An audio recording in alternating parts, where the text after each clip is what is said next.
Baik.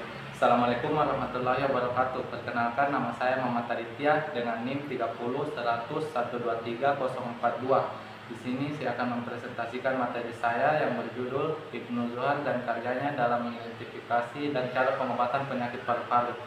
Sebelumnya, saya ingin mengucapkan banyak terima kasih kepada Bapak Dr. Muhammad Takbir MPhil selaku dosen pengampu sejarah sains Islam. Baik, tanpa berlama-lama lagi, kita masuk ke intronya.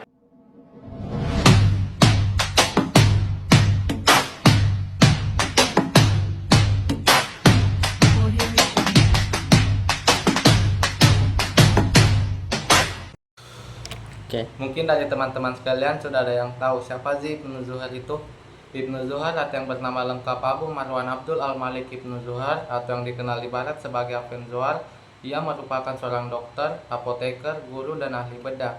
Ia lahir pada tahun 1062 di Seville, Spanyol. Ia berasal dari keluarga terkemuka yaitu Banu Zuhar dan berasal dari anggota suku Arabiyat.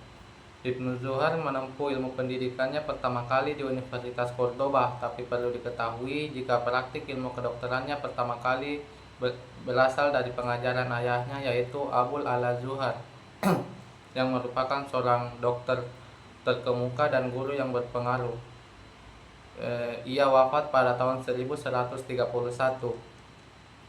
Menurut Ibnu Zuhar sendiri, ayahnya memperkenalkannya pada karya Galen dan Hippocrates, yang dimana Galen merupakan seorang dokter atau tabib Yunani pada zaman Kekaisaran Romawi, dan Hippocrates merupakan seorang filsuf periode klasik yang dianggap sebagai salah satu tokoh paling menonjol di dunia kedokteran. Ia disebut sebagai bapak kedokteran. Kembali ke cerita, Ibnu Zuhar diminta oleh ayahnya untuk bersumpah Hippocrates, di mana sumpah Hippocrates sendiri terdiri dari aku akan menghormati guru yang mengajarkan seni kedokteran ini setara dengan orang tuaku. Kemudian yang kedua, aku akan memberikan instruksi dalam prinsip pelajaran dan segala ilmu pengetahuan kepada anak-anakku dan anak-anak guruku. Kemudian yang ketiga, aku akan menggunakan perawatan untuk kepentingan orang sakit sesuai dengan kemampuan dan penilaianku. Kemudian yang keempat, aku akan menjaga hidupku dan seni dengan murni dan suci. Mungkin itu saja isi singkat dari sumpah Hippocrates. Setelah menyelesaikan pendidikannya di Universitas Cordoba, Ibnu Zuhar kembali ke Spanyol dan menjadi seorang dokter pribadi untuk beberapa penguasa di Almoravid dan Almohad di Spanyol Muslim, termasuk Ali bin Yusuf dan Abdul Al-Mu'min. Ibnu Zuhar tidak hanya terlibat dalam praktik medis, tetapi juga sangat aktif dalam penelitian. Ia menulis beberapa karya penting dalam bidang kedokteran. Yang paling terkenal adalah pertama ada Kitab Al-Iqtisad atau buku moderasi. Buku ini adalah sebuah risalah tentang terapi umum yang ditulis di masa mudanya untuk Pangeran Almoravid Ibrahim Yusuf Ibnu Tasfin. Kemudian ada buku Al-Ihya atau Book of Food. Seperti dengan judulnya, buku ini merupakan panduan tentang makanan dan pola makan yang berisi pedoman hidup sehat. Kemudian ada buku Al-Iqtisad. Sepertinya ini buku karya terakhir dari Afen Zuhar. Dia mengusulkan pemberian enema untuk menjaga pasien kanker perlu tetap hidup. Juga orang pertama yang memberikan gambaran patologis pandangan seperti otitis media dan perikarditis.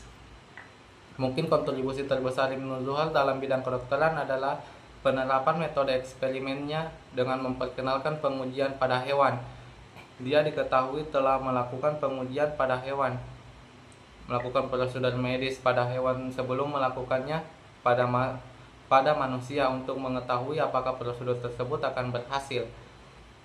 Yang paling menonjol adalah persetujuan dan rekomendasinya untuk prosedur bedah tracheotomi yang merupakan prosedur kontroversial pada saat itu. Dalam upaya untuk menyelesaikan kontroversi tersebut, Ibnu Zuhar menggambarkan eksperimen medis berikut yang dia lakukan pada seekor kambing. Ia mengungkapkan pada awal latihan saya, ketika saya membaca kontroversi tersebut, saya memotong pipa paru-paru seekor kambing. setelah saya mengiris kulit dan selubung penutup di bawahnya. Kemudian saya memotong seluruh isi pipa tersebut yang luasnya hanya kurang dari sebesar tirmisa atau biji lupin. Lalu saya membasuh luka itu dengan air dan madu sampai sembuh dan hewan itu sembuh total dan berumur panjang. Dalam karyanya dalam mengidentifikasi penyakit paru-paru, yang pertama ada diagnosis dan gejala penyakit paru-paru. Ibnu Zuhair menggambarkan dengan jelas berbagai penyakit paru-paru, termasuk pneumonia atau radang paru-paru, pleuritis atau radang selaput paru-paru, dan tuberkulosis. Ia mampu membedakan antara gejala-gejala dari penyakit yang berbeda dan memberikan panduan tentang cara mengidentifikasinya. Kemudian yang kedua, dalam pengobatan penyakit paru-paru, Ibnu Zuhair memberikan resep dan metode pengobatan untuk penyakit paru-paru. Ini termasuk penggunaan berbagai herbal, diet khusus, dan medis lainnya yang bertujuan untuk meredakan gejala dan menyembuhkan penyakit tersebut. Kemudian yang ketiga ada pembedahan. Dalam metode pembedahan, Ibnu Zuhair juga dikenal karena keterampilan bedahnya. Ia melakukan beberapa prosedur bedah yang inovatif pada zamannya, termasuk operasi pada dada dan paru-paru. Meskipun alat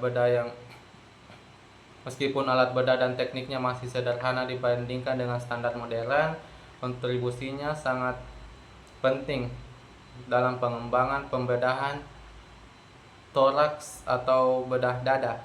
Kemudian yang keempat, dalam penelitian empirisnya, Ibnu Zuhair adalah salah satu dokter pertama yang menekankan pentingnya observasi dan pengalaman klinis dalam praktik kedokteran. Ia sering mencoba pengobatan pada dirinya sendiri sebelum merekomendasikannya kepada pasien, menunjukkan komitmen yang kuat terhadap metode empiris. Kemudian dalam karya-karyanya yang sangat mempengaruhi perkembangan kedokteran di Eropa pada masa Renaissance dan menjadi referensi penting bagi banyak dokter dan ilmuwan setelahnya. Kemudian ada peninggalan ilmiah beliau, terutama dalam penyakit dan pengobatan paru-paru, menandai kemajuan besar dalam sejarah kedokteran dan menunjukkan pentingnya kontribusi ilmuwan muslim dalam perkembangan ilmu pengetahuan dunia. Kemudian warisan yang abadi. Ibnu Zuhair meninggal pada tahun 1162, namun warisannya terus hidup melalui karya-karyanya yang menjadi rujukan penting dalam dunia kedokteran selama berabad-abad. Di sini dalam info yang saya dapatkan, dedikasinya terhadap ilmu pengetahuan dan kedokteran membuatnya dihormati sebagai salah satu dokter terbesar dalam sejarah. Melalui perjalanan hidupnya yang penuh dedikasi terhadap ilmu dan praktik medis, Ibnu Zuhair memberikan kontribusi yang tak ternilai bagi kemajuan ilmu kedokteran. Baik, itulah tadi penjelasan tentang Ibnu Zuhair dan karyanya dalam mengidentifikasi dan cara pengobatan penyakit paru-paru. Sekian dari saya, terima kasih.